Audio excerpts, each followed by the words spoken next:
So this is the anatomy of the unseen. The body is not just the biological machine. It's a living map, okay? It's consciousness, it's spirit. And I would say that what is going around with this word Hanta, people are missing the point. So let's start with grief. Grief is a mental capacity to let something go, and the lungs hold grief. That represents the governing instinct, the breath of life. It's our relationship to loss.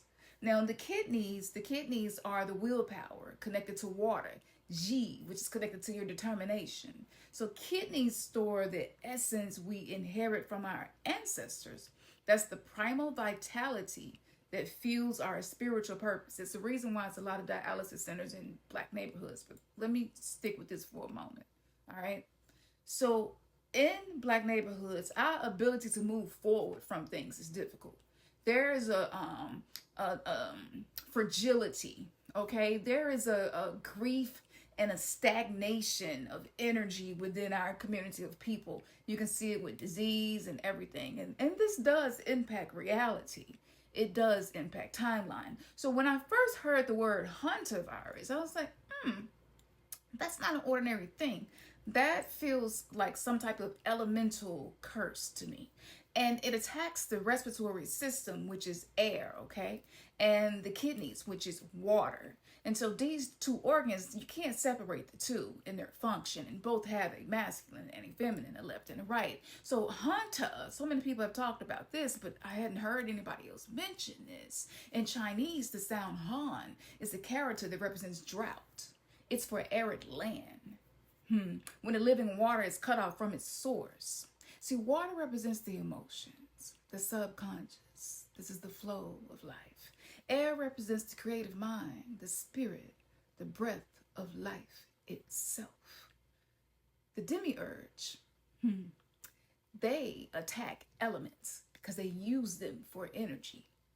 When you're targeted or you're within a targeted community and the air is being manipulated or cut off, this is like an assault on the soul's ability to communicate with the ethers or the Akash. That's the records, the living records. Without air, you suffocate. There's no inspiration, no divinity. And if water is poison, then that's a direct attack on willpower and primal survival instincts, to drive to keep going and to be connected to your lineage. So then we have the holy doors, the 5 seals, the 5 portals that were opened by the Pope before all of this started to happen. And no matter what you believe about this, I have talked about this, and that's on my Patreon that cannot be posted here. But there was a sudden increase in catastrophic failures in the air and in the sea after these portals were opened, and planes started to fall from the sky, and helicopters would collide mid-air. I mean, prestigious vessels would have issues out in the waters. They didn't just break the seals. See, they tore a hole in the dimensional fabric that's designed to protect humanity from incursion, from terraforming of physical elements. They cracked open the doors of an apocalyptic timeline.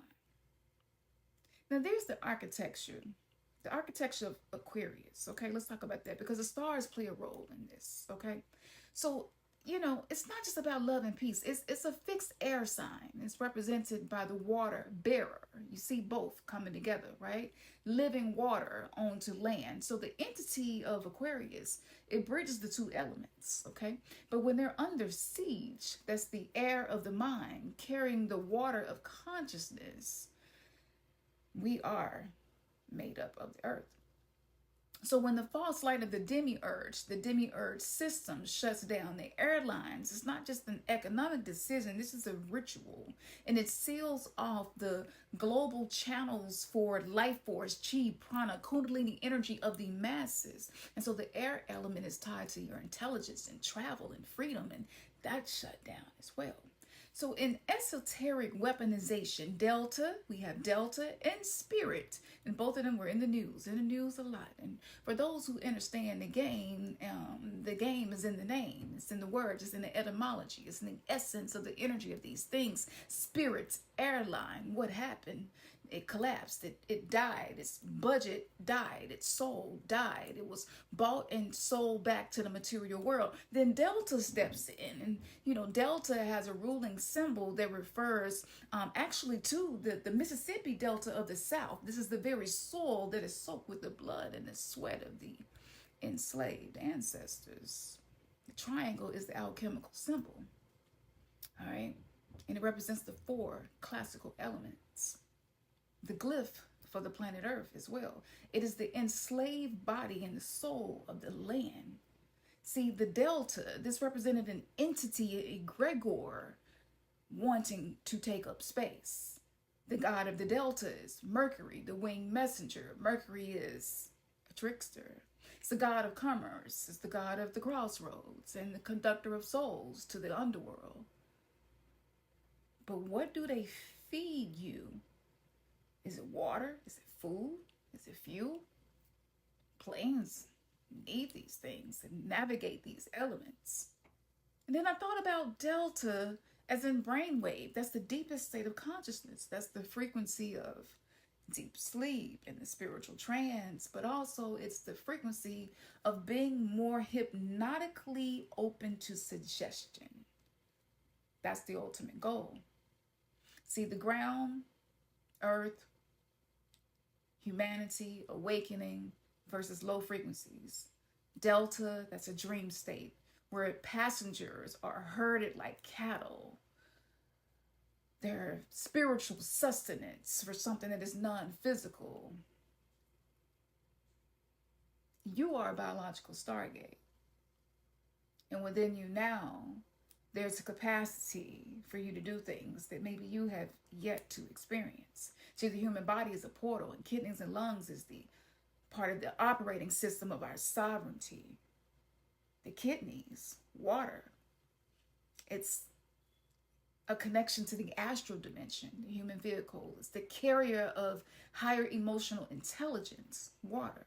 The lungs, that's the air dimension. Mental dimension, that's the breath of consciousness. So when these 2 portals are open, instinct becomes divine guidance. You see what others do not see, what they miss. You walk through traps unscathed.